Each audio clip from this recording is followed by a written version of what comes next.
ಸ್ನೇಹಿತರೆ, ನಿಮ್ಮ ಒಂದು ಆಂಡ್ರಾಯ್ಡ್ ಫೋನಲ್ಲಿ ನೀವು ರೆಗ್ಯುಲರ್ ಆಗಿ ಕ್ರೋಮ್ ಬ್ರೌಸರ್ನ ಯೂಸ್ ಮಾಡ್ತಾ ಇದ್ದೀರಾ ಅಂದರೆ ಅಲ್ಲಿ ಕೆಲವೊಂದಿಷ್ಟು ಸೆಕ್ಯೂರಿಟಿ ಸೆಟ್ಟಿಂಗ್ಸ್ಗಳನ್ನ ನೀವು ಮಾಡ್ಕೋಬೇಕಾಗುತ್ತೆ.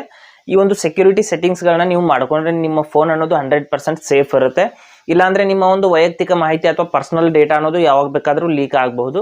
ಅದಕ್ಕಾಗಿ ಆ ಯಾವ ಸೆಟ್ಟಿಂಗ್ಸ್ನ ನಾವು ಮಾಡ್ಕೋಬೇಕು ಅಂತ 3 ರಿಂದ 4 ಸೆಟ್ಟಿಂಗ್ಸ್ ಇದೆ ಸ್ನೇಹಿತರೆ. ಕೇವಲ 2 ನಿಮಿಷದ ವಿಡಿಯೋ ಇದೆ, ಅದನ್ನು ನೋಡ್ಕೊಂಡ್ಬಿಟ್ಟು ನಿಮ್ಮ ಮೊಬೈಲ್ನ ಸೇಫ್ ಮಾಡ್ಕೊಳ್ಳಿ. ನೀವು ಕ್ರೋಮ್ ಬ್ರೌಸರ್ನಲ್ಲಿ ಇನ್ಕೋಗ್ನಿಟೋ ಮೋಡ್ನ ಯೂಸ್ ಮಾಡ್ಬೋದು, ಅಥವಾ ನಾರ್ಮಲ್ ಮೋಡ್ನ ಯೂಸ್ ಮಾಡ್ಬೋದು, ಅಥವಾ ಯಾವುದೇ ಸೈಟ್ನ ನೀವು ವಿಸಿಟ್ ಮಾಡಬಹುದು. ಮಾಡ್ತಿರ್ಬೇಕಾದ್ರೆ ಕೆಲವೊಂದಿಷ್ಟು ಏನೊಂದು ಅನ್ವಾಂಟೆಡ್ ಸಾಫ್ಟ್ವೇರ್ಸ್ಗಳಿರುತ್ತೆ, ನಮ್ಮ ಫೋನಿಂದ ಡೇಟಾನ ಕದಿಯೋದಕ್ಕೆ ಟ್ರೈ ಮಾಡ್ತಾ ಇರುತ್ತೆ. ಅದಕ್ಕಾಗಿ ಆ ರೀತಿ ಆಗಬಾರ್ದು ಅಂದರೆ ನಮ್ಮ ಫೋನಿಂದ ಯಾವುದೇ ವೈಯಕ್ತಿಕ ಮಾಹಿತಿ ಆಗಲಿ, ನಮ್ಮ ಒಂದು ಯಾವುದಾದ್ರೂ ನಮ್ಮ ಫೋನ್ ಹ್ಯಾಕ್ ಆಗೋದಿರಲಿ, ನಮ್ಮ ಒಂದು Instagram account, Facebook account, WhatsApp account, ಇನ್ನು ಯಾವುದೇ ನಮ್ಮ ಬ್ಯಾಂಕ್ ಡೀಟೇಲ್ಸ್ ಇರುತ್ತೆ, ಇನ್ನೆಲ್ಲ ಈ ರೀತಿ ಏನಾದರೂ ನಮ್ಮ ಪರ್ಸನಲ್ ಡೇಟಾನಲ್ಲಿ ಏನಾದರೂ ಮಾಹಿತಿ ಸೋರಿಕೆ ಆಗಬಾರ್ದು ಅಂದರೆ ನಾವು ಈ ಒಂದು ಸೆಟ್ಟಿಂಗ್ಸ್ನ ಮಾಡ್ಕೊಳ್ಳೇಬೇಕು. ಮಾಡಿದರೆ ನಮ್ಮ ಒಂದು ಫೋನ್ ಅನ್ನೋದು 100% ಸೇಫ್ ಇರುತ್ತೆ. ಅಲ್ಲಿ ಯಾವುದೇ ರೀತಿಯಲ್ಲಿ ಯಾವುದೇ ಮಾಹಿತಿ ಅನ್ನೋದು ಸೋರಿಕೆ ಆಗುವಂಥ ಸಾಧ್ಯತೆ ಇರೋದಿಲ್ಲ, ಸಂಪೂರ್ಣವಾಗಿ ಎನ್ಕ್ರಿಪ್ಟೆಡ್ ಇರುತ್ತೆ.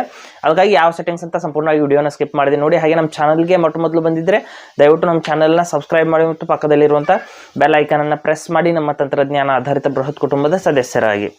ಸ್ನೇಹಿತರೆ, ಅದಕ್ಕಾಗಿ ನಾನು ಮೊದಲು ಕ್ರೋಮ್ ಬ್ರೌಸರ್ನ ಓಪನ್ ಮಾಡಿ ತೋರಿಸ್ತೀನಿ ಯಾವ ಸೆಟ್ಟಿಂಗ್ಸ್ಗಳನ್ನ ನಾವು ಅಲ್ಲಿ ಸೆಟ್ ಮಾಡ್ಕೋಬೇಕು ಅಥವಾ ಆನ್ ಮಾಡ್ಕೋಬೇಕು ಅಂತ. ಇಲ್ಲಿ ನಂತರದಲ್ಲಿ 3 ಡಾಟ್ಸ್ ಮೇಲೆ ಕ್ಲಿಕ್ ಮಾಡ್ಕೊಳ್ಳೋಣ.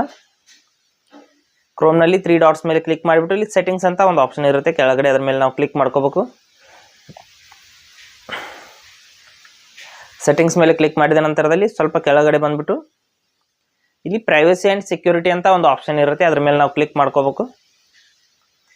ನಂತರದಲ್ಲಿ ಇಲ್ಲಿ ಮತ್ತೆ ಸ್ವಲ್ಪ ಕೆಳಗಡೆ ಸ್ಕ್ರೋಲ್ ಮಾಡಬೇಕಾಗುತ್ತೆ. ಮಾಡಿಬಿಟ್ಟು ಇಲ್ಲಿ ಮೊದಲ ಸೆಟ್ಟಿಂಗ್ಸ್ನ ಹೇಳ್ತೀನಿ. 4 ಸೆಟ್ಟಿಂಗ್ಸ್ನ ನೀವು ಮಾಡ್ಕೋಬೇಕಾಗುತ್ತೆ. ಅದರಲ್ಲಿ ಮೊದಲನೇ ಸೆಟ್ಟಿಂಗ್ಸು ಇಲ್ಲಿದೆ ನೋಡಿ, ಸೇಫ್ ಬ್ರೌಸಿಂಗ್ ಅಂತ. ಈ ಒಂದು ಆಪ್ಷನನ್ನು ಮೊದಲು ಕ್ಲಿಕ್ ಮಾಡ್ಕೊಳ್ಳಿ. ಮಾಡಿಬಿಟ್ಟು ಈ ಒಂದು ಆಪ್ಷನನ್ನು ಮೊದಲು ಆನ್ ಮಾಡ್ಕೋಬೇಕು.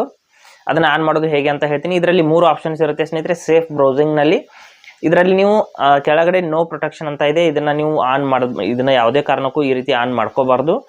ಇಲ್ಲಿ ಮಧ್ಯದಲ್ಲಿ ಸ್ಟ್ಯಾಂಡರ್ಡ್ ಪ್ರೊಟೆಕ್ಷನ್ ಇದೆ, ಮೇಲ್ಗಡೆ ಎನ್ಹಾನ್ಸ್ಡ್ ಪ್ರೊಟೆಕ್ಷನ್ ಅಂತ ಇದೆ. ಈ ಎರಡರಲ್ಲಿ ಯಾವುದೇ ನೀವು ಆಪ್ಷನನ್ನು ಆನ್ ಮಾಡ್ಕೋಬಹುದು.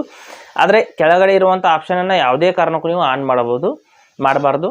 ಮೇಲ್ಗಡೆ ಇಲ್ಲಿದೆ ನೋಡಿ ಎನ್ಹಾನ್ಸ್ಡ್ ಪ್ರೊಟೆಕ್ಷನ್ ಅಂತ, ಇದನ್ನು ಬೇಕಾದರೆ ಆನ್ ಮಾಡಿ, ಇಲ್ಲಾಂದರೆ ಸ್ಟ್ಯಾಂಡರ್ಡ್ ಪ್ರೊಟೆಕ್ಷನ್ ಅಂತ ಇದೆ, ಅದನ್ನು ಬೇಕಾದರೆ ಆನ್ ಮಾಡಿ. ಎರಡರಲ್ಲಿ ಒಂದನ್ನು ಆನ್ ಮಾಡ್ಕೊಳ್ಳಿ. ಮೊದಲ ಸೆಟ್ಟಿಂಗ್ಸ್ ಆಯಿತು.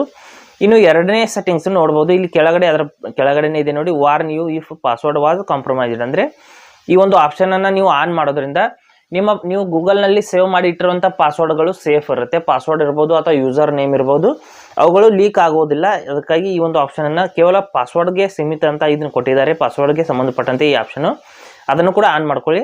ನಂತರದಲ್ಲಿ 3ನೇ ಆಪ್ಷನ್ ಇಲ್ಲಿದೆ ನೋಡಿ, ಆಲ್ವೇಸ್ ಯೂಸ್ ಸೆಕ್ಯೂರ್ಡ್ ಕನೆಕ್ಷನ್ ಅಂತ. ಇದ್ರ ಮೇಲೆ ಕ್ಲಿಕ್ ಮಾಡಿಬಿಟ್ಟು ಈ ಒಂದು ಬಟನನ್ನು ಕೂಡ ಆನ್ ಮಾಡ್ಕೊಳ್ಳಿ. ಸೆಕ್ಯೂರ್ಡ್ ಕನೆಕ್ಷನ್ ಅಂದರೆ ಆ ಬಟನ್ ಆನ್ ಮಾಡೋದ್ರಿಂದ ಅನ್ಸೇಫ್ ಕಂಡೀಷನ್ ಅಥವಾ ಏನೊಂದು ಸೈಟ್ಸ್ ಇರುತ್ತೆ, ಪ್ರೈವೇಟ್ ಸೈಟ್ಸು, ಅನ್ವಾಂಟೆಡ್ ಸೈಟ್ಸ್ ಇರುತ್ತೆ, ಅಲ್ಲಿ ಲಾಗಿನ್ ಆಗೋದು ನಮ್ಮ ಒಂದು ಬ್ರೌಸರ್ ಅನ್ನೋದು ಲಾಗಿನ್ ಆಗೋದಿಲ್ಲ. ನಂತರದಲ್ಲಿ ಇಲ್ಲಿ ಮತ್ತೆ ಸ್ವಲ್ಪ ಕೆಳಗಡೆ ಬಂದ್ಬಿಟ್ಟು ಮ್ಯಾನೇಜ್ V8 ಸೆಕ್ಯೂರಿಟಿ ಅಂತ ಒಂದು ಆಪ್ಷನ್ ಇದೆ, ಅದ್ರ ಮೇಲೆ ಕ್ಲಿಕ್ ಮಾಡ್ಕೊಳ್ಳಿ. ಅದ್ರ ಮೇಲೆ ಕ್ಲಿಕ್ ಮಾಡಿಬಿಟ್ಟು ಇದು V8 ಆಪ್ಟಿಮೈಸರ್ ಅಂತ ಇದೆ, ಇದನ್ನು ಕೂಡ ನೀವು ಆನ್ ಮಾಡ್ಕೊಳ್ಳಿ. ಯಾಕೆಂದರೆ ಇಲ್ಲಿ ಈ ಒಂದು ಆಪ್ಷನ್ ಆನ್ ಮಾಡ್ಕೊಳ್ಳೋದ್ರಿಂದ ಬ್ರೌಸಿಂಗ್ ಫಾಸ್ಟರ್ ಆ್ಯಂಡ್ ಸೇಫರ್ ಅಂತ ಇಲ್ಲಿ ಬರ್ತಾ ಇದೆ. ಇಷ್ಟು ಆಪ್ಷನ್ಸ್ಗಳನ್ನ ನೀವು ಆನ್ ಮಾಡಿದರೆ ನಿಮ್ಮ ಫೋನ್ ಅನ್ನೋದು 100% ಸೇಫ್ ಇರುತ್ತೆ. ಅಂದರೆ ಯಾವುದೇ ಅನ್ವಾಂಟೆಡ್ ವೆಬ್ಸೈಟ್ಗಳಿಗೆ ಲಾಗಿನ್ ಆಗೋದಿಲ್ಲ. ಲಾಗಿನ್ ಮಾಡಿದರೂ ಸಹಿತ ಅಲ್ಲಿ ಯಾವುದೇ ರೀತಿಯಲ್ಲಿ ನಿಮ್ಮ ಒಂದು ಫೋನ್ನಲ್ಲಿರುವಂಥ ಮಾಹಿತಿ ಹೋಗೋದಿಲ್ಲ. ಅದಕ್ಕಾಗಿ ಹಾಗೆ ಸ್ನೇಹಿತರೆ, ಕೊಟ್ಟಿರೋ ಮಾಹಿತಿ ಸಂಪೂರ್ಣ ಮತ್ತು ನಿರೂಪಣೆ ಮಾಡಿದ ಶೈಲಿ ಉತ್ತಮ ಅಂತ ಅನಿಸಿದರೆ ವಿಡಿಯೋನ ಲೈಕ್ ಮಾಡಿ ಮತ್ತು ನಿಮ್ಮ ಸ್ನೇಹಿತರಿಗೂ ಕೂಡ ಶೇರ್ ಮಾಡಿ. ಹಾಗೆ ಇದ್ರ ಬಗ್ಗೆ ಸಮಸ್ಯೆಗಳು, ಡೌಟ್ಗಳಿದ್ದರೆ ಕಮೆಂಟಲ್ಲಿ ಅವಶ್ಯವಾಗಿ ತಿಳಿಸಿ. ಮುಂದಿನ ವಿಡಿಯೋದಲ್ಲಿ ಮತ್ತೊಂದು ಹೊಸ ವಿಷಯದೊಂದಿಗೆ ಇದೇ ರೀತಿ ನಿಮ್ಮ ಮುಂದೆ ಬರ್ತೀವಿ. ಅಲ್ಲಿವರೆಗೂ ಟೇಕ್ ಕೇರ್.